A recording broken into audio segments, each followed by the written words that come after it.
எல்லாருமே பார்த்தது ஒரு எடிட்டட் எபிசோட். இந்த மாதிரி ஒரு எபிசோட விஜய் டிவியில் போடுவாங்கன்னு நான் சத்தியமாக எதிர்பார்க்கவே இல்லை. நான் ரொம்ப பிஸியாக எங்களுடைய வீட்டு திருமண விழாவில் இருந்தேன்.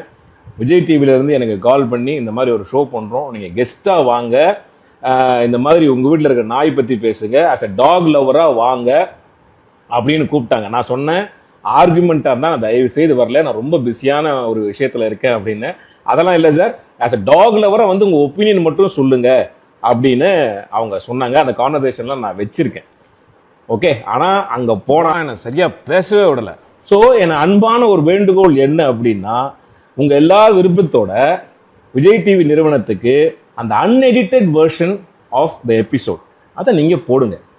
ஓகேவா? மக்கள் வந்து எவ்வளோ ஒரு துடிப்பாக கொந்தளிச்சு என்னென்னமோ கவர்மெண்ட் மேலே போட்டுட்ருக்காங்க.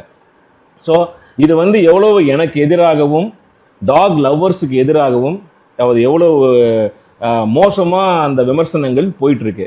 ஆக்சுவலாக நான் நிகழ்ச்சிக்கு வந்ததுக்கான முதன்மை காரணம் நான் வந்து டாக் மேலே வச்சிருக்கிற அன்பும் பற்றும் தான் முதல் காரணம். ரெண்டாவது, இந்த மாதிரியான ஒரு சென்சேஷனல் இஷ்யூ போயிட்டு இருக்கும்போது டாக் ஹேட்டர்ஸுக்கும் சரி டாக் லவர்ஸ்க்கும் சரி பொதுவாக இந்த சமுதாயத்துக்கு நம்ம இந்த விஷயத்தில் ஒரு தீர்வு கிடைக்கும் அப்படின்ற ஒரு நம்பிக்கையில் தான், அதுவும் கோபியுடைய ஷோ அப்படின்னு நம்பிக்கையில் தான் நான் வந்து என்னோட நேரத்தை ஒதுக்கி அந்த இடைப்பட்ட நேரத்தில் வந்து அந்த நிகழ்ச்சிக்கு வந்து அது எல்லாருக்குமே தெரியும். அவங்க ஆச்சரியமே கேட்டாங்க, என்ன சார் வீட்டில் கல்யாணம் வச்சுட்டு நீங்கள் வந்தீங்களா நாய்க்காக அப்படிலாம் கேட்டாங்க. ஆனால் எபிசோட் பண்ணும்போது பார்த்தீங்களா 9 மணிக்கு மேலே வரக்கூடாது, அதை மட்டும் போட்டாங்க. நல்லா நீங்கள் பாருங்கள், நான் சொல்லியிருக்கிற விஷயம் வந்து 3 பகுதியாக நான் பேசினது. ஒன்று வந்து நாயினுடைய குணம், ரெண்டாவது நம்முடைய பிஹேவியர், மூணாவது அதுக்கான தீர்வு. அந்த தீர்வையும் நம்முடைய பிஹேவியரையும் சொன்னதை வந்து அவங்க போடவே இல்லை. 9 மணிக்கு மேலே நாய்க்கு தெரியாது நீ நல்லவனா கெட்டவனா அப்படின்னு. அது டெரிட்டரியில் மார்க் பண்ணி வச்சிருக்கோம். வந்தா கொலைக்கும் கடிக்கும் புது ஆள் வந்தா அப்படின்றது தான் நாங்கள் பதிவு பண்ணேன். ஆனால் வெறும் 9 மணிக்கு மேலே வரக்கூடாது, 11 மணிக்கு கூட யாருமே ஏரியாக்குள்ளே வரக்கூடாது அப்படின்னு கட் பண்ணி அவர் கேட்ட கேள்வி ரியாக்ஷனில் இதை வந்து போட்டிருக்காங்க. நீங்கள் பார்த்த எபிசோடு வந்து ஒரு சினிமா தான், எல்லாரும் கட் பண்ணி ரியாக்ஷனோட போட்டிருக்காங்க. ஸோ இதனால வந்து பார்த்தீங்கன்னா ஒரு நாய்க்காக பேச வந்தவங்க எல்லாமே இன்னைக்கு ட்ரோல் செய்யப்படுகிறார்கள்.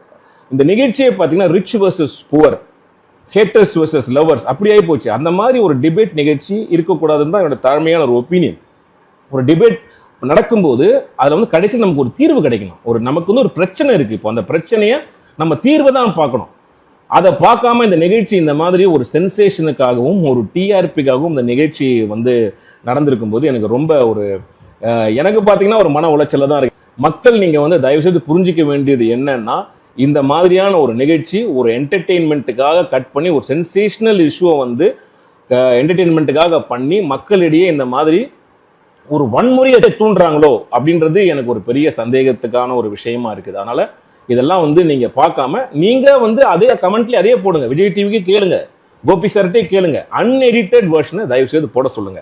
அப்படி போட்டாங்கன்னா உங்களுக்கு முழுசா தெரியும். அது போடுவாங்களான்ற ஒரு கேள்விக்கு இருக்குல்ல. அதே மாதிரி முக்கியமா வந்து ஒரு பாதிக்கப்பட்டவங்களை வச்சு ஒரு நிகழ்ச்சி பண்றது, அதுவும் ஒரு ஸ்பான்சர்ட் நிகழ்ச்சியை பண்றது எந்த விதத்துல நியாயம்? அந்த கேள்வியும் நம்ம கேட்கணும்ல. நான் எபிசோடு பார்க்கும்போது தான் தெரிஞ்சுது. ஏன்னா நான் அந்த நிகழ்ச்சிக்கு வந்து எல்லா ஷூட்டிங் முடிஞ்சு கடைசியில் தான் நான் வந்து ஜாயின் பண்ணேன். ஸோ எனக்கு வந்து அங்கே என்ன நடந்ததுன்னு தெரியல.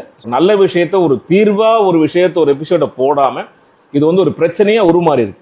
ஸோ அதனால பதில் கொடுக்க வேண்டிய கட்டாயத்தில் நாங்கள் இருக்கோம். அதனால நான் அன்பா எல்லாருக்குமே சொல்றேன், யாரையுமே எதிர்த்து நான் எதுவுமே பேசவே இல்லை. நீங்க யாரும் இங்கே வராதீங்க, ஏன் வரீங்க அப்படின்ற மாதிரியான விஷயங்கள் அந்த அர்த்தத்தில் ஒரு ஹார்ட்லெஸ்ஸா நான் பேசவே இல்லை.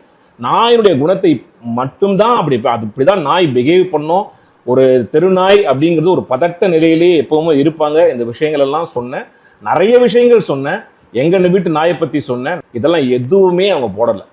பொதுமக்கள் யாரும் தயவுசெய்து என்ன தப்பா நினைக்காதீங்க. அப்படியே நீங்க என்னுடைய பேச்சால உங்களுக்கு யாருக்காவது காயமடைந்தீர்கள், பாதிக்கப்பட்டவர்கள், உங்களுக்கு அது தப்பா தோணுச்சுன்னா தயவுசெய்து என்னை மன்னிச்சிடுங்க. நான் அந்த மாதிரியான எந்தவித ஒரு எண்ணத்திலையுமே நான் இதில் கலந்துக்கல. மனிதர்கள் மேல இருக்க அன்பினாலையும் நாயின் மேல இருக்கக்கூடிய அன்பினாலையும் நம்ம இது ரெண்டுத்துக்குமே ஒரு தீர்வு கிடைக்கும் அப்படின்ற ஒரு நோக்கத்தை நான் நிகழ்ச்சிக்கு போனேன். ஆனா நான் போன எண்ணமும் வேற, அங்கே நடந்தது வேற. அதனால தயவுசெய்து நீங்க இதை எல்லாரும் புரிஞ்சுப்பீங்கன்னு நினைக்கிறேன்.